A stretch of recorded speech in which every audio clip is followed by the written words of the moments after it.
tinggal 1, 2, 3. Ya, tinggal 3 jam setengah lagi kita akan memasuki tahun 2026. Semua karena anugerah Tuhan. Nah, saudara, pernahkah kita ini berpikir mengapa di awal tahun itu tepat pukul 000 WIB, tanggal 1 Januari selalu disebut dengan Happy New Year atau Selamat Tahun Baru. Kemudian dimeriahkan oleh suara petasan yang tidak henti-hentinya dan dimeriahkan dengan makanan-makanan yang enak dan hal-hal yang menyenangkan lainnya. Nah, saudara yang dikasihi Tuhan, Happy New Year atau Selamat Tahun Baru itu menandakan bahwa ada sukacita besar, ada pengharapan besar di tahun yang baru untuk melakukan hal-hal yang baru atau untuk melanjutkan, mengembangkan, memperbaiki hal-hal yang belum terselesaikan di tahun-tahun sebelumnya.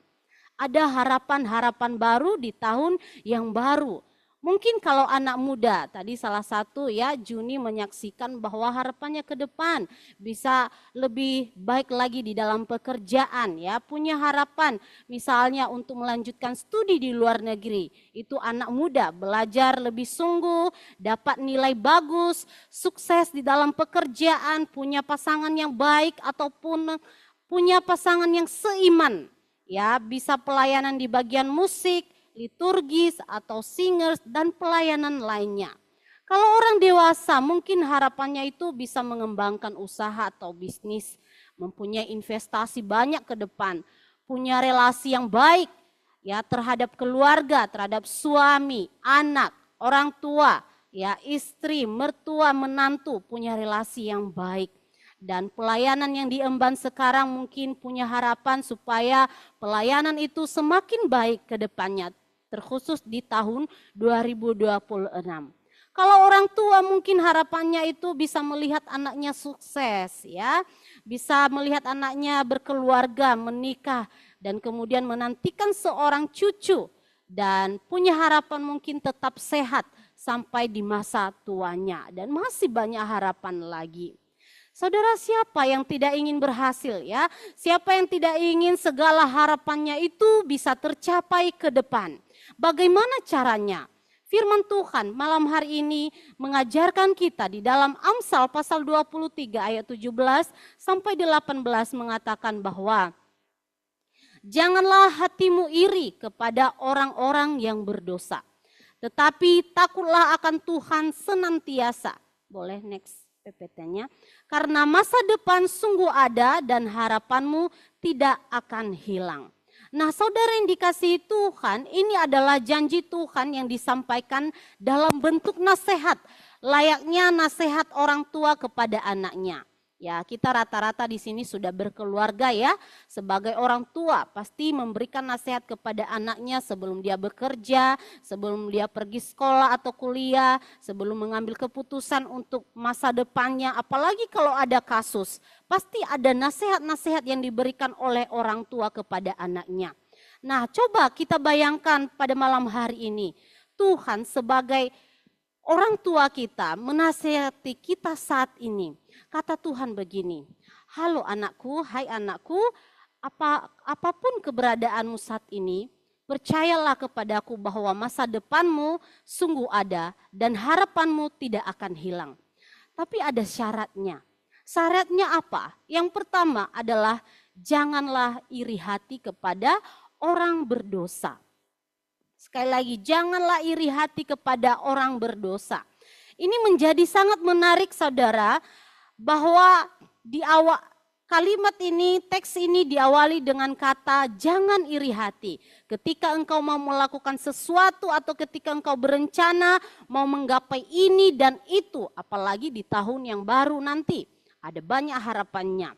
Nah, saudara, iri hati itu adalah perasaan tidak senang, perasaan marah kalau kita melihat keberuntungan orang lain.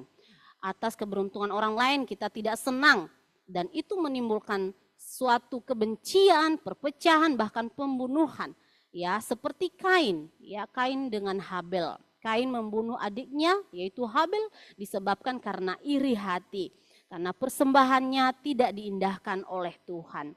Saudara yang dikasihi Tuhan, kadang kala hati kita iri kepada orang lain. Kenapa? Mereka seolah-olah sangat diberkati, saya tidak. Seolah-olah mereka sangat beruntung, saya tidak.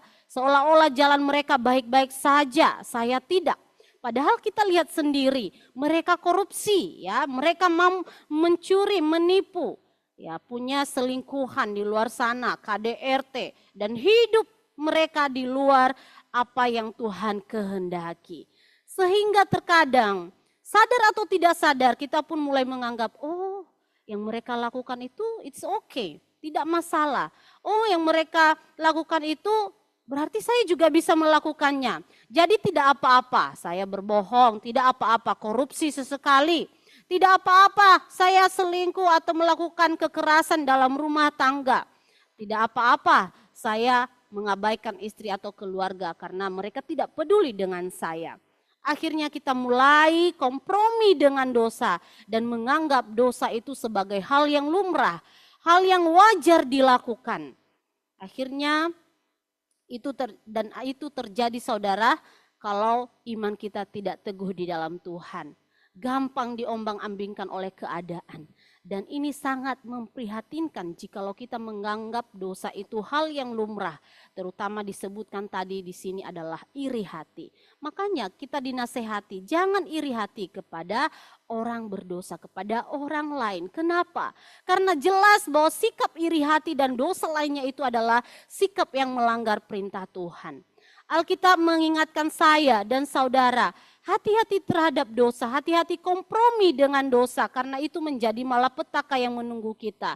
Bukan hanya saja di dunia ini, di kesementaraan di dunia ini, tapi juga di kekekalan. Mungkin kita melihat mereka gampang sukses dengan caranya sendiri. Tapi sebenarnya mereka sedang mengabaikan nilai-nilai moral. Mereka sedang mengabaikan nilai-nilai spiritual yang hanya menimbulkan perpecahan, permusuhan, dan kebencian dari orang lain yang berakhir pada penghukuman kekal. Saudara, semuanya itu ada akhirnya. Jahat ataupun baik ada akhirnya. Hidup di dalam dosa ada akibatnya, ada konsekuensinya. Demikian hidup benar di hadapan Tuhan ada upahnya, yaitu memiliki hidup damai sejahtera bersama Yesus Kristus, ya. Bahkan menghasilkan buah yang manis, yaitu berkelimpahan di dalam kejujuran, kerajinan, pengetahuan, ketekunan, dan ketangguhan di dalam menghadapi kesulitan demi kesulitan di masa depan. Saudara yang dikasihi Tuhan, jadi tidak apa-apa kalau kita berbeda dengan orang lain. Tidak apa-apa kita lambat untuk sukses ke depan. Tidak apa-apa kalau kita lambat untuk kaya, lambat untuk menggapai sesuatu. Yang penting kita berjalan normal, berjalan di jalan yang Tuhan kehendaki. Maka apapun yang kita harapkan ke depan di dalam Tuhan, itu tidaklah sia-sia. Meskipun ada tantangan, rintangan yang kita hadapi, kita percaya bahwa Tuhan beserta kita, Tuhan berjalan bersama kita. Karena dia adalah Allah Immanuel. Itu adalah syarat yang pertama dalam mencapai atau menghadapi masa depan. Yaitu tidak hidup di dalam dosa atau tidak iri hati. Melainkan hidup takut akan Tuhan. Poin yang kedua adalah hidup takut akan Tuhan senantiasa. Tadi yang pertama tidak hidup dalam dosa. Kedua adalah hidup takut akan Tuhan. Kata senantiasa di sini artinya terus-menerus. Tidak hanya sekali atau dua kali. Jika sebelumnya kita takut akan Tuhan, kita menghormati Tuhan sungguh-sungguh di dalam pelayanan, kita rajin berdoa, rajin bernyanyi, bersekutu dengan Tuhan, maka pastikan hari ini iman kita masih tetap takut akan Tuhan bahkan sampai selamanya. Jika di tahun 2025 kita rajin melayani, kita setia beribadah kepada Tuhan, setia berdoa kepada Tuhan, pastikan tahun 2026 kita juga tetap takut akan Tuhan, tetap melayani, bahkan lebih sungguh melayani Tuhan, lebih sungguh untuk setia bersekutu beribadah kepada Tuhan. Bahkan sampai selamanya kita tetap teguh iman di dalam Tuhan. Tapi saudara, Tuhan tidak mau kita hanya asal percaya di dalam mulut. Tuhan mau kita mengerjakan keselamatan dengan takut dan gentar. Lewat keseharian kita dengan mengandalkan dan mengutamakan Tuhan. Rasul Paulus dalam suratnya di Tesalonika mengatakan bahwa ora et labora, berdoa dan bekerja. Artinya Tuhan tidak ingin kita hanya berdoa duduk diam saja, tetapi kita perlu action, bertindak, ya, melakukan apa yang Tuhan kehendaki dalam kehidupan kita lewat keseharian kita. Dan itu menjadi prinsip kita sebagai orang-orang percaya. Martin Luther adalah seorang tokoh reformasi, pernah mengatakan satu kalimat bahwa ketika engkau bekerja, engkau sedang berdoa. Apa artinya? Artinya adalah betapa dekat korelasi hubungan kita, hubungan keseharian kita itu dengan Tuhan. Hidup kita, hidup doa kita bisa dilihat orang lain. Bukan seperti orang Farisi ya, bukan seperti ahli Taurat yang berdoa di pinggir jalan, melipat tangan lalu berdoa dengan suara keras supaya orang lain melihat dia. Tetapi hatinya jauh daripada Tuhan. Bukan seperti itu. Tapi yang dimaksud di sini hidup doa kita bisa dilihat orang lewat nilai, lewat kualitas hidup kita sehari-hari. Yang membuktikan bahwa betul-betul kita hidup di dalam Tuhan. Betul-betul kita memiliki relasi yang intim di dalam Tuhan. Ya, misalnya ketika orang sedang sakit, kita datang untuk membesuk. Kalau sekarang di gereja kita itu salah satu kepedulian rasa kasih kita kepada teman, rekan kita, keluarga kita itu kita besuk mendoakan. Atau ketika teman kita, saudara kita, rekan kita mengalami kedukaan, kita bersedia untuk menghibur. Ketika dia membutuhkan pertolongan, kita bersedia untuk menolong. Nah itu membuktikan bahwa kita ini betul-betul hidup di dalam Tuhan, memiliki relasi yang baik kepada Tuhan dan mungkin hal-hal praktis lainnya. Pertanyaannya saudara, mengapa ya kita harus hidup benar dulu? Hidup takut akan Tuhan dulu di dalam mencapai keberhasilan, di dalam mencapai masa depan. Orang lain juga, orang yang melakukan kejahatan bisa kok sukses, bisa mencapai masa depan. Tetapi kenapa kita sebagai anak-anak Tuhan harus hidup benar dulu, harus takut akan Tuhan dulu, baru kita mencapai keberhasilan ke depan? Satu jawabannya adalah karena Tuhan adalah sumber segala sesuatu. Sumber keberhasilan, sumber kebahagiaan, sumber damai sejahtera, sumber pengharapan di dalam masa depan dan sumber kesehatan kita. Apapun yang kita inginkan, Tuhanlah sumber segala sesuatu. Di dalam Roma pasal 11 ayat 36. Sebab segala sesuatu adalah dari Dia dan oleh Dia dan kepada Dia. Bagi Dialah kemuliaan sampai selama-lamanya. Saudara yang dikasihi Tuhan, karena semuanya berasal daripada Tuhan, maka semuanya pun harus dipersembahkan untuk kemuliaan Tuhan.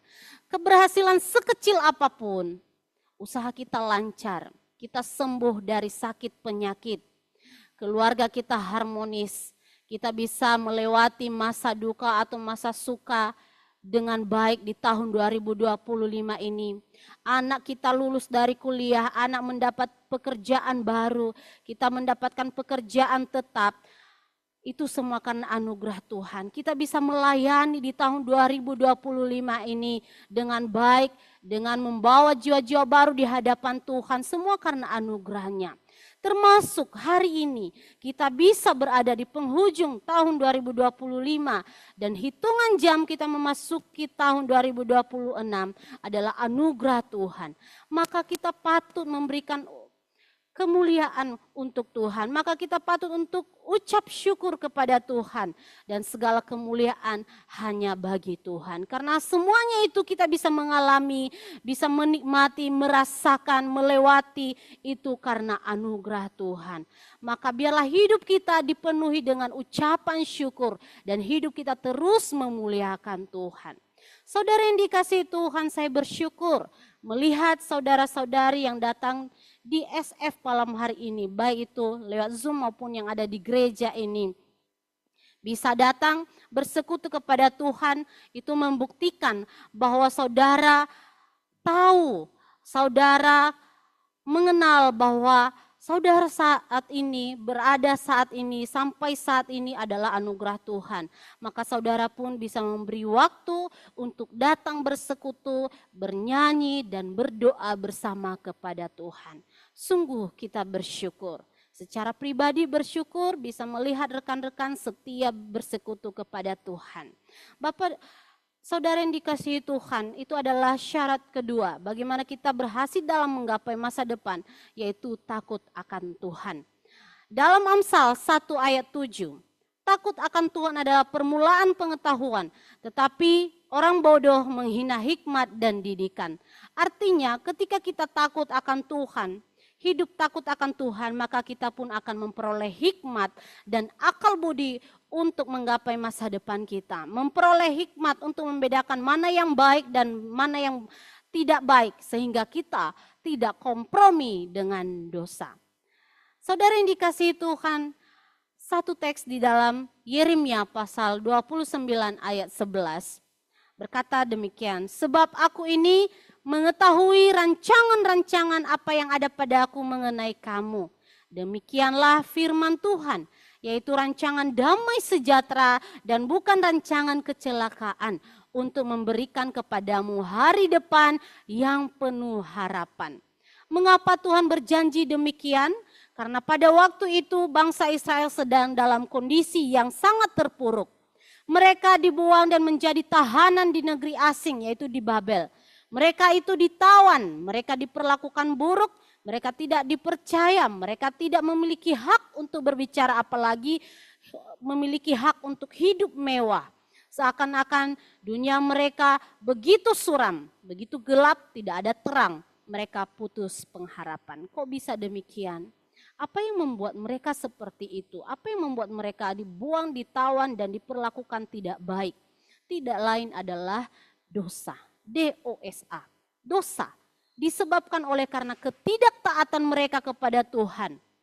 Dan Tuhan sudah berkata bahwa upah dari dosa adalah maut. Setiap pelanggaran yang diperbuat ada akibatnya, ada konsekuensinya. Maka kita jangan main-main, jangan bermain-main dengan dosa. Allah kita itu adil, namun ia juga kasih. Allah adil dan kasih. Allah adil bagi setiap orang yang berbuat dosa, namun ia juga kasih kepada umatnya. Dengan memberikan secerca harapan bagi mereka yang mau bertobat, bagi mereka yang mau kembali kepadanya. Salah satu bukti kasih Allah adalah kekonsistenan Allah dalam memilih bangsa Israel menjadi umat pilihannya. Meskipun bangsa Israel ini terkenal ya tegar tengkuk, terkenal keras kepala, tidak taat kepada Tuhan. Tapi Tuhan konsisten untuk memilih bangsa Israel menjadi umat pilihannya. Ia membawa mereka ke tanah perjanjian, yaitu tanah Kanaan. Dan lebih nyata lagi, kasih Allah itu ketika ia mengutus anaknya yang tunggal, yaitu Yesus Kristus turun ke dalam dunia. Lahir, mati dan bangkit untuk menyelamatkan saya dan menyelamatkan saudara dari dosa. Bahkan memberikan satu janji penyertaan kepada kita. Bahwa dia adalah Allah Immanuel, Allah yang beserta kita dengan memberikan satu pengharapan pasti bahwa masa depan kita aman di dalam dia. Amin. Saudara yang dikasihi Tuhan, oleh karena itu di tahun 2026 yang sebentar lagi kita akan memasukinya, kita tidak perlu takut. Jangan takut dan gentar untuk melangkah ke depan. Mari hadapi tahun 2026, hadapi masa depan kita bersama Tuhan. Baik itu engkau masih muda, dewasa, orang tua, dan lansia. Mari hadapi masa depan kita bersama Tuhan dengan takut akan Tuhan. Apapun tantangan dan rintangannya. Saya percaya saudara bahwa berhasil dalam satu bidang itu tidaklah gampang. Ya, bisa melewati pekerjaan dalam 1 tahun pertama itu tidaklah gampang. Ada banyak tantangannya, ada banyak pergumulannya. Tapi percaya bahwa semua itu bisa dilewati karena anugerah Tuhan. Saya percaya bahwa tidaklah mungkin bagi kita untuk melewati berhasil dalam satu bidang, tidak gampang. Mungkin kita banyak mengalami kegagalan dalam kesehatan. Kegagalan di dalam pekerjaan, pelayanan, dan keluarga. Atau merasa kecewa karena orang lain, karena keluarga, karena pasangan, atau karena anak yang tidak selalu ada untuk kita. Yang tidak selalu mendukung, tidak selalu mensupport, sehingga kita putus asa. Sehingga kita merasa tidak mungkin untuk melangkah ke depan. Tidak mungkin untuk mencapai kesuksesan ke depan. Tidak mungkin untuk berhasil menggapai harapan-harapan ke depan.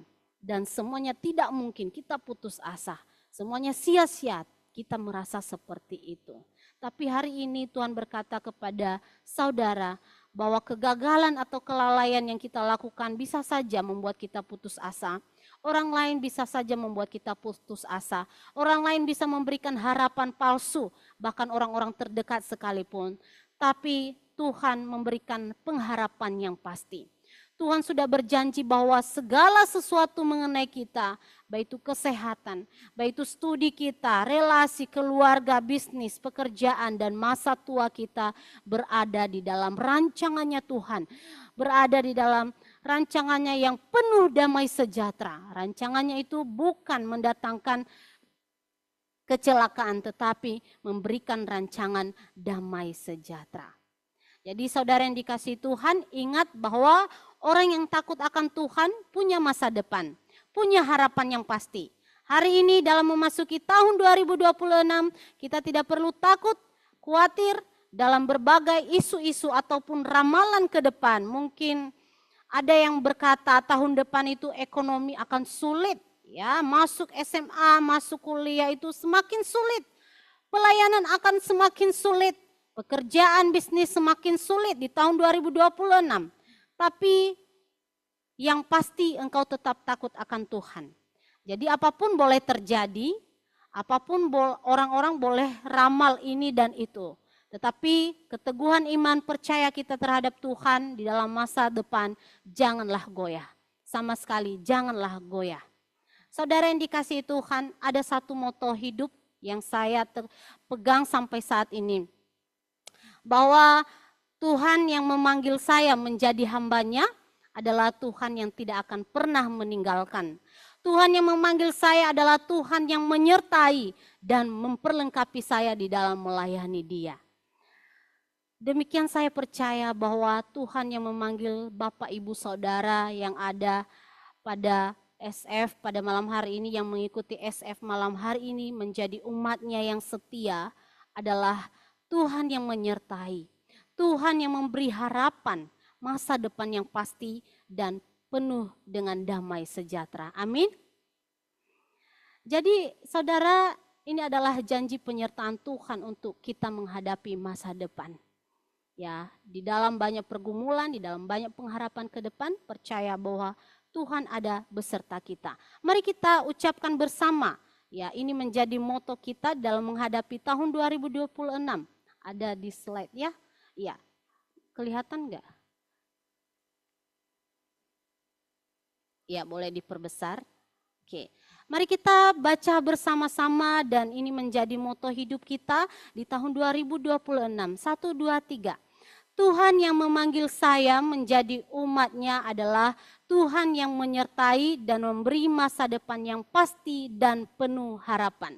Sekali lagi kita baca bersama-sama. 1, 2, 3. Tuhan yang memanggil saya menjadi umatnya adalah Tuhan yang menyertai dan memberi masa depan yang pasti dan penuh harapan. Amin. Jadi masa depan ada, harapan tersedia hanya bagi mereka yang takut akan Tuhan. Apapun tantangan kesehatan, pekerjaan, studi, dan masa tua kita, mari serahkan kepada Tuhan. Jangan takut dan gentar sebab Allah yang kita percaya adalah Allah Immanuel, Allah yang selalu menyertai kita. Kiranya Roh Kudus menolong kita untuk mencapai dan menghadapi masa depan dengan takut akan Tuhan. Tuhan Yesus memberkati. Saya minta dengan Musa Felix untuk membawa kita dalam doa.